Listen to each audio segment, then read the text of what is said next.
मैं जानना चाहता हूं कि क्या वाकई में रोहिंग्या देश के लिए खतरा है या नहीं है, पहला सवाल। एक, अगर वाकई में इस मुल्क के गरीबों को, अगर सभी लोगों को पक्का मकान मिल गया है तो उन रोहिंग्या को भी मकान मिलना चाहिए, ये मैं कह रहा हूं।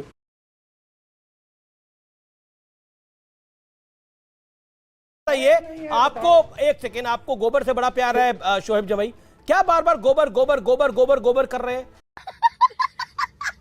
मेरा निवेदन है भाषा की मर्यादा को बना के रखा जाए। मेरा बार बार निवेदन रहता है, नहीं नहीं केंद्रीय मंत्री, किसी के दिमाग में गोबर भरा हुआ है, किसी के दिमाग में गोबर नहीं भरा हुआ, पॉइंट्स की बात हो रही है। सारे पैनलिस्टों को कोई जाहिल जाहिल कह रहा है। सारे देखिए, ये आपकी ये जो प्यार है ये आपका और रिजवान साहब का है। सारे पैनलिस्ट को किसी ने नहीं बोला, ना उन्होंने अजीज साहब को बोला, ना उन्होंने कुलदीप जी को बोला, ना गौरव भाटिया को बोला।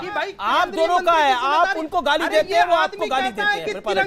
ना ना ना ना, ये आप ना ना ना बाकी सबको मत बीच में लेके आइए अपनी दुकानदारी में। ना ना ना ना ना, आप लोगों का, आपने उससे पहले एक कार्यक्रम के अंदर आपने भी एक कार्यक्रम में इनको क्या कहा था, वो वायरल हुआ था, लेकिन मैं उस विषय पर नहीं आना चाहता, वो महत्वपूर्ण नहीं है अभी। मेरा निवेदन है, इसीलिए किसका क्या स्तर है, किसका क्या स्तर है पब्लिक सब देख रही है। लेकिन फिर मैं विषय पर आना चाहता हूं। लेकिन आज जो आप कह रहे हैं, नहीं, कमाल की बात है।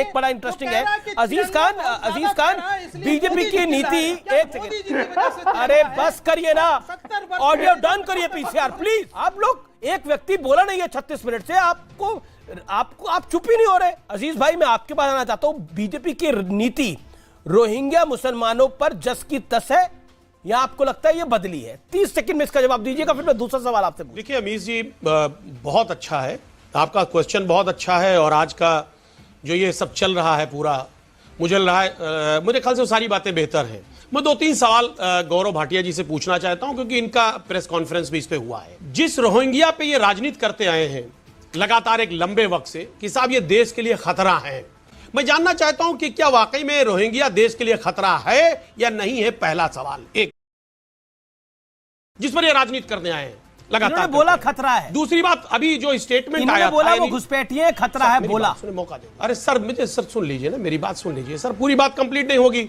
अगर वाकई में इस मुल्क के गरीबों को, अगर सभी लोगों को पक्का मकान मिल गया है तो उन रोहिंग्या को भी मकान मिलना चाहिए, ये मैं कह रहा हूं। पहली बात, अगर वाकई में मिल गया गरीबों को तो बिल्कुल देना चाहिए। दूसरी बात, ये साहब लगातार डिनाई कर रहे हैं कि हरदीप पुरी के जो ट्वीट है, अरे सुनिए ना मेरी बात, अरे भाई गौरव भाई आप संभ्रांत, हरदीप पुरी के ट्वीट को ये कह रहे, नकार रहे हैं। साहब वो हाउसिंग एंड अर्बन मिनिस्टर हैं, एक बड़ा प्रोफाइल है, आप डिनाई नहीं कर सकते। आप घिर गए हैं, आपका जो चेहरा है वो बेनकाब हो गया कि आप कहते कुछ और हैं, करते कुछ और हैं। देखिए एक बात आप समझिए, आप कितना भी कवर फायर करें, कवर करें, अब कवर नहीं होगा, क्योंकि जो कुछ आपके दिल में था, तुष्टीकरण की राजनीति, वो वाकई में वो सारी चीजें दिख गई हैं। लग रहा है आपको लग रहा है कमाल है, समाजवादी पार्टी का प्रवक्ता कह रहा है कि तुष्टीकरण की राजनीति कोई फर्क नहीं पड़ने वाला है। लेकिन ओके, जवाब गौरव भाटिया, आप तुष्टीकरण की राजनीति कर रहे हैं? हाँ, अब मैं उत्तर देता हूं।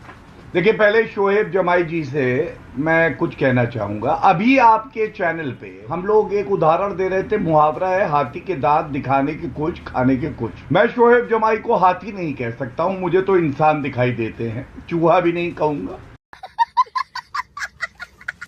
लेकिन इन्होंने क्या कहा अमीर जी, इन्होंने आपके कार्यक्रम में कहा कि जितने रोहिंग्या है इनको वापस भेजा जाना चाहिए, यह अच्छी बात है। लेकिन ये ट्वीट देखिए, कुछ घंटे पहले ही हरदीप पुरी जी के ट्वीट पे शोएब जमाई ने क्या कहा, वेलकम मूव, मतलब रोहिंग्या को घर मिले, ये वेलकम मूव है।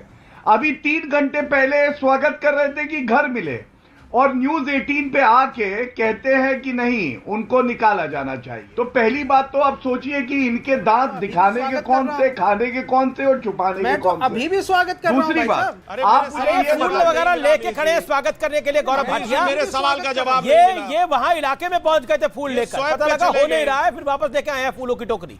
हिपोक्रेसी की भी सीमा होती है। अब मैं अपनी बात बोल लूं। मेरे भाई मित्र गौरव साथी जी से हैं, मेरे सवालों का मैं जवाब केवल दिलवाइए इतनी सर। उम्मीद मैं करता तो हूं। अपनी बात से मैं मुकर ही आपकी नहीं बात रहा का हूं। उत्तर दूंगा। अब अजीज खान की बात देखिए, जो सरकार में जिस पे सारे इल्जाम लगाए जा रहे हैं, मेरे अब सवालों उनको भी का तो मौका जवाब दीजिए ना। करेंगे तो ये अच्छी एक बात है। देखिए, आपके साथ प्रॉब्लम ये है कि सब लगातार बोलते हैं। गौरव भाटिया, अब आप अजीज खान की बात को जवाब दीजिए। वो कह रहे हैं आप तुष्टीकरण का खेल खेल रहे हैं। बिल्कुल। और दूसरी बात, आपसे मेरी नाराजगी भी है। हाँ। तैयार थे जमाई भाई, तैयार थे फूलों का गुलदस्ता लेके, टोकरी में फूल लेकर, उनके फूल अभी तक पड़े हुए हैं। ये ट्वीट है, स्वागत कर रहे हो। तो आप लोगों ने वापस करवा दिया ना, पूरा गेम ही आपने बदल दिया। कैसे वो कैसे फूलों के लोग साथ तैयार लाते थे हैं आप बुला के, बताइए। लेकिन ये गलत है ना। उनके फूलों की तो आप कीमत रखते हैं। कम से कम वो तैयार थे फूलों का गुलदस्ता रख के, कम से कम 2.5-3 घंटे इंतजार करा इन्होंने। अरे ये फूल नहीं है, ये खुद काटे हैं। मैं आपको बताता हूँ काटे क्यों है। इनके दिल में काटे लगे हैं अभी। इससे पहले ये तालिबान का स्वागत कर रहे थे। सुनिए, मैं अभी वही बात बोलने जा रहा था। आप सोचिए, अभी ये कह रहे थे कि बाहर निकालो। बाहर निकालने के लिए तो एनआरसी जरूरी है। एनआरसी से ही पता चलेगा भारतीय कौन है, घुसपैठिया कौन है। लेकिन शाहीन बाग पे तो यही बैठे हुए थे, कन्वीनर थे तब। तो फिर एनआरसी का आपने विरोध किया। समझ रहे हो आप?